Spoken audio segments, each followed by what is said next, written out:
திருப்பூர் மாவட்டம் தாராபுரம் அருகே வட மாநில தொழிலாளர்கள் வாடகை வீட்டில் தங்கி அப்பகுதியில் உள்ள கீதா கோழி பண்ணையில் பணிபுரிந்து வருகிறார்கள்.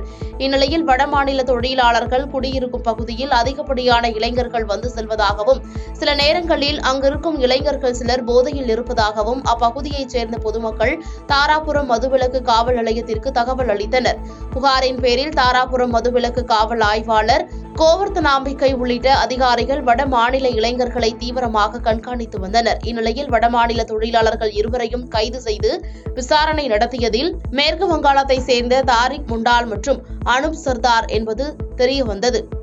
இதையடுத்து இருவரும் கஞ்சா செடிகளை வளர்த்து விற்பனை செய்து வந்ததும் தெரியவந்தது. பின்னர் 1800 கிராம் மதிப்புள்ள 7 அடி நீளம் வளர்ந்த கஞ்சா செடியை கைப்பற்றி போலீசார் வழக்கு பதிவு செய்து இருவரையும் சிறையில் அடைத்தனர்.